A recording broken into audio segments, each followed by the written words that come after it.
नमस्कार. जय श्रीराम.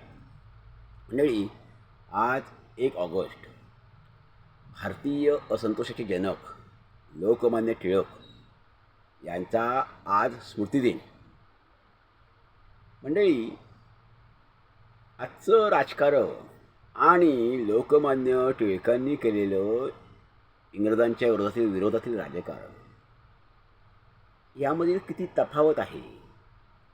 मुळात त्यावेळी देश पारतंत्र्यात होता हे खरं आहे, पण तरी देखील टिळकांसारख्या व्यक्तिमत्वावर एवढे टिळक हे इंग्रज सरकारला जंग पछाडत असूनही इंग्रज सरकारला टिळकांवर एकही आरोप सिद्ध करता आला नाही. एवढं टिळकांचं चारित्र्य होतं, शुद्ध चारित्र्य होतं. टिळक हे विशुद्ध चारित्र्याचे होते. आजच्या राजकारण्यांना, सर्वांना, सर्व क्षेत्रातील मोठ्या व्यक्तींना हे फार शिकण्यासारखं आहे की टिळकांचं चारित्र्य केवढं मोठं होतं, विशुद्ध होतं. टिळक हे चारित्र्यवान होते. अनेक त्यांच्यावर ताईसाहेबांचा खटला आला. त्या खटल्यात खूप टिळकांना मनस्ताप सहन करावा लागला, पण टिळक पुरून उरले. ह्याचं कारण टिळकांचं चारित्र्य. टिळकांनी इंग्रज सरकारला, ते जहालवादी होते, त्यांनी गायवाय करणार नव्हते, गायवाय केली नाही. ते म्हणाले स्वराज्य मिळवणं हा आमचा अधिकार आहे, हा आमचा हक्क आहे. तुमची आम्हाला दया नको आहे, तुमची भीक नको आहे. तुम्हाला या देशातून जावंच लागेल, असं टिळकांनी ठणकावून सांगितलं. त्यामुळे दया वगैरे टिळकांना मान्य नव्हती. टिळकांना अधिकार हवा होता. ते म्हटले आमचा हा अधिकार आहे, आमचा देश परतंत्र राहून आम्हाला चालेल कसं. त्यामुळे आमचा हा स्वराज्य मिळवणे हा आमचा अधिकार आहे, हक्क आहे. तुमची भीक आम्हाला नको आहे, त्यामुळे आम्ही याचक नाही आहोत, हे त्यांनी इंग्रजांना ठणकावून सांगितलं. टिळकांचं व्यक्तिमत्व हे फार व्यापक होतं, फार मोठं व्यक्तिमत्व होतं. त्या व्यक्तिमत्वाला अनेक बाजू आहेत, अनेक कंगोरे आहेत. टिळकांवर भगवद्गीतेचा प्रभाव होताच, परंतु टिळकांवर सुरुवातीच्या काळात लेनिनचाही प्रभाव होता. त्यांच्या केसरीमधून टिळकांनी लेनिनवर लिखाणही केलेलं होतं. त्या काळाची लेनिननी क्रांती केली, त्याच्यावर टिळकांनी भाष्य केलेलं होतं. त्यानंतर अब्राहम लिंकननी जी अमेरिकेमध्ये क्रांती केली आणि त्या माध्यमातून अमेरिकेमध्ये सुधारणा आणल्या, तेव्हा अब्राहम लिंकनचाही टिळकांवर प्रभाव होता. आणि त्या काळात केसरीमधून टिळकांनी अब्राहम लिंकनवरही लिखाण केलेलं आहे. तेव्हा अशा अब्राहम लिंकन असेल, लेनिन असेल, अशा व्यक्तिमत्वांचा टिळकांवर प्रभाव होता. टिळकांचं एवढं वाचन अफाट होतं, व्यासंग खूप मोठा होता. टिळक हे बहुश्रुत व्यक्तिमत्व होतं, खूप बुद्धिमान होते. म्हणजे टिळकांच्या बुद्धीचं वर्णन कर झालं तर टिळकांचं गणित एवढं उत्तम होतं, मेंदू तल्लख होता की टिळकांमध्ये जेव्हा प्रथम शस्त्रक्रिया करायची झाली तेव्हा त्यांना त्या काळात एवढ्या काही सुधारणा नव्हत्या, पण तरी त्यांना एक भुलीचं इंजेक्शन द्यायचं ठरलं. तर टिळक असं म्हणाले, मला इंजेक्शन देऊ नका, मला तुम्ही डॉक्टरांना म्हणाले, मला तुम्ही कठीण एक गणित सांगा, ते मी सोडवतो. आणि टिळकांना डॉक्टरांनी कठीण गणित घातलं आणि इंजेक्शन दिलं नाही, आणि टिळकांना त्या शस्त्रक्रियेचा काही त्रास झाला नाही. इतक्या तल्लख बुद्धीचे टिळक होते. आता टिळक आणि गांधीजी असा जेव्हा विषय येतो मुळामध्ये, तेव्हा दोन परस्पर विरोधी व्यक्तिमत्व आपल्या लक्षात लगेच समोर येतात आपल्या. परंतु ह्या दोन विचारधारेच्या किंवा जहाल आणि मवाळ असा आपण दोन व्यक्तित्वातले फरक लक्षात घेतला, पण तरी देखील ह्या दोन व्यक्तिमत्वांना परस्परांविषयी असणारा आदरभाव आपण आपल्या कधी लक्षात येत नाही. आपण यांचं चित्र परस्पर विरोधी रंगवतो आणि त्याचा विकृत आनंद घेतो. आम्हाला या महापुरुषांमध्ये भांडणं लावायला फार आवडतं. ही आमची एक जुनी खोड आहे. तर त्याप्रमाणे टिळक आणि गांधीचा खरंच इतिहास आपण बघितला तर मुळामध्ये गांधीजी हे टिळकांपेक्षा 13 वर्षांनी लहान होते.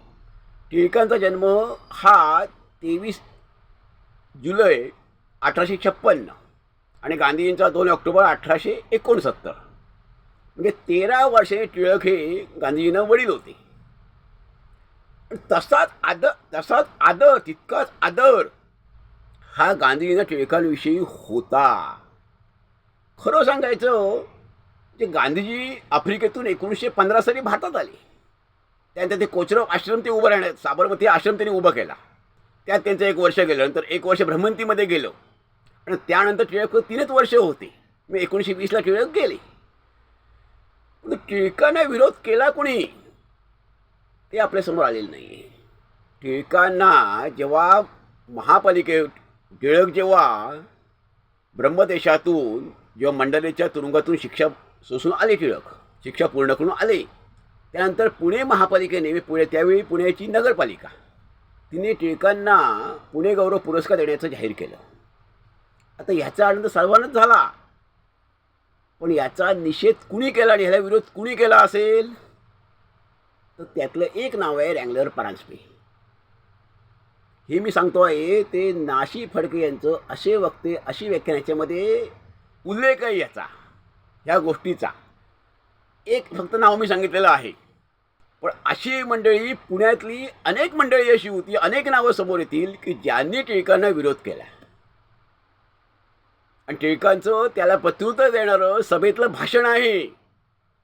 सभेतलं पुण्याला टिळकांचा जो गौरव झाला, पुणे नगरपालिकेने दिला गौरव त्यांचा केला, त्यावेळेचं टिळकांचं भाषण यांच्यावर टीका करणारं आहे. जे टिळकांच्या पुरस्कारांच्या दुःख झालं त्यांचा समाजच्या टिळकांनी त्यावेळेला घेतलेला आहे. टिळकांना जेव्हा अहमदाबादमध्ये काँग्रेसचं अधिवेशन भरणार होतं आणि टिळकांना तेव्हा प्रचंड विरोध होत होता. म्हणजे मुंबईमधून ट्रेनने टिळक जाणार होते. तिथे गेल्यावर टिळकांना विरोध होणार होता. मुख्य म्हणजे अहमदाबाद येथील जे त्या काळातले पुढारी होते काँग्रेसचे, त्यांचा टिळकांना खूप विरोध होता आणि त्यांनी टिळकांसारख्या मोठ्या माणसाचं स्वागत करायचं वगैरे सोडून दिलं होतं. उलट स्वागत होणार नाही टिळकांचं अशी त्यांनी तयारी केली होती, असं त्यांच्या मनामध्ये होतं. गांधीजींनी तेव्हा खरं तर गांधीजी भारतात नवखे होते. ते साबरमती आश्रम उभा करण्यामध्ये मग्न होते, व्यस्त होते. परंतु त्यांच्या ही बातमी कानावर गेली आणि त्यांनी हा विरोधकांचा डाव, टिळकांच्या विरोधकांचा डाव हा मोडून काढला. उलट पक्षी गांधीजींनी अहमदाबादमधल्या तरुण मुलांना, त्या काळात तरुणांना एकत्र केलं, देशभक्तांना एकत्र केलं आणि टिळकांसारखी महान व्यक्ती ते येत आहे अहमदाबादमध्ये, काँग्रेसचं अधिवेशन भरतंय, तेव्हा आपण त्यांना रेल्वे स्टेशनवरून वाजत गाजत आपण त्या सभास्थळी त्यांना नेऊया, अशी रणनीती गांधीजींनी आखली. आणि त्यासाठी त्यांनी देशभक्त तरुणांना तयार केलं. अहमदाबाद येथील देशभक्त तरुणांना त्यांनी तयार केलं आणि टिळक आले अहमदाबादला. तर स्वागताला, टिळकांच्या स्वागताला रेल्वे फलाटावर काँग्रेसचा एकही मान्यवर पुढारी उपस्थित नव्हता. अहमदाबाद येथील कुणीही नव्हतं. तर आफ्रिकेतून आलेले नवखे गांधीजी आणि तिथले देशभक्त तरुण हे उपस्थित होते. टिळकांनी पाहिलं सगळं आणि टिळक तिथेच गांधीजींच्या प्रेमात पडले आणि त्या रेल्वे स्टेशनवरून, रेल्वे फलाटावरून अहमदाबादच्या वाजत गाजत टिळकांची मिरवणूक गांधीजींनी नेली. त्यानंतर अवंतिकाबाई गोखले यांनी 1919 साली गांधीजींचं चरित्र लिहिलं. पहिलं गांधीजींचं चरित्र अवंतिकाबाई गोखले यांनी लिहिलं 1919ला. तेव्हा टिळक हयात होते. त्याची प्रस्तावना ही टिळकांनी लिहिलेली आहे आणि ती फार सुंदर आहे की 13 वर्षांनी लहान असलेल्या, भारतात नौख्या असलेल्या 1919ला गांधीजी भारतात नौखे होते. तरीही गांधीजींचं जे अनुमान त्यांनी जे केलं होतं किंवा गांधीजींना जे ओळखलं होतं टिळकांनी, गांधीजींची प्रगल्भता, परिपक्वता किंवा गांधीजींची योग्यता टिळकांच्या कशी लक्षात आली होती ती टिळकांनी लिहिलेल्या प्रस्तावनेवरून लक्षात येतं. त्यानंतर 1919 सालीच काँग्रेसची घटना लिहायची होती. तर टिळकांकडे जेव्हा हे काम सोपवलं गेलं, विचारणा करण्यात आली, तर टिळकांनी कुणाचं नाव सुचवलं असेल? दुसऱ्या कुणाचंही काँग्रेसमधल्या अन्य एकाही नेत्याचं टिळकांनी नाव सुचवलं नाही.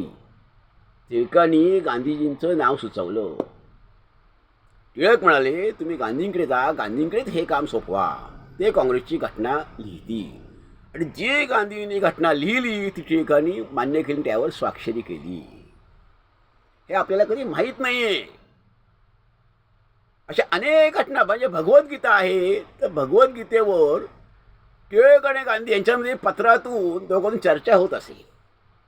भगवद्गीतेतला टिळक कर्मयोगाला महत्त्व देत असत आणि गांधीजी भगवद्गीतेतील अनासक्तीला महत्त्व देत असत. पण दोघांचा मार्ग एकच होता, विचार एकच होता, मार्ग भिन्न होते. टिळक ज्यावेळी गेले त्यावेळेला गांधीजी तिथं उपस्थित होते. पण गांधीजींना जेव्हा गांधीजी टिळकांना खांदा द्यायला गेले, त्यांच्या मृतदेहाला खांदा द्यायला गेले, तेव्हा त्यांना ढकलण्यात आलं आणि त्यांना सांगण्यात आलं की तुम्ही टिळकांना खांदा देऊ शकत नाही कारण तुम्ही ब्राह्मण नाही आहात. तर गांधीजींचं त्या काळात एक वाक्य होतं. गांधीजी म्हणाले, महापुरुषाला जात नसते, मोठ्या माणसाला जात नसते. टिळक हे जातीभेदाच्या, जातीपातीच्या पलीकडे व्यक्तिमत्व आहे. आणि असं करून गांधीजींनी त्यांना उलटपक्षी ढकलून दिलं आणि स्वतः खांदा दिला. त्यानंतर पुन्हा जेव्हा गांधीजी टिळकाच्या निधनानंतर पुणे दौऱ्यावर आले, तर ते सर्वप्रथम टिळकांच्या घरी गेले आणि तिथे त्यांनी पहिला प्रश्न विचारला की टिळक महाराज कुठे बसत असत, त्या स्थानाचं मला दर्शन घ्यायचं आहे. आणि त्यांनी टिळक जिथं बसत असत त्या स्थानाचं दर्शन घेतलं. टिळक तिथे बसून तिथे लिखाण करत असत त्या स्थानाचं दर्शन घेतलं. तर असे या दोघांमध्ये संबंध होते, परस्परांविषयीचा आदर होता. पंजाबमध्ये जे हत्याकांड झालं त्या हत्याकांडाची जबाबदारी गांधींनी कुणावर सोपवली, टिळकांनी कुणावर सोपवली? तर टिळकांनी ती जबाबदारी गांधींवर सोपवली की ह्या सगळ्याची तुम्ही चौकशी करावी आणि त्याचा अहवाल द्यावा. आणि तो अहवाल गांधीजींनी जो अहवाल दिला तो टिळकांनी मान्य केला. असं या दोघांचं नातं होतं. परस्परांविषयी अपार स्नेहभाव दोघांमध्ये होता, अपार आदरभाव दोघांमध्ये होता, अपार प्रेमसंबंध दोघांमध्ये होता. आम्ही महापुरुषांना समजून घेण्यात गल्लत करतो. ह्याचं कारण आहे की आम्हाला त्यांचे विचार समजत नाही, आम्हाला त्यांचे विचार आकलन होत नाहीत. आम्हाला तेवढी आमच्याकडे प्रगल्भता अजून आलेली नाही. त्यामुळे आम्ही महापुरुष समजून घेण्यात गल्लत करतो.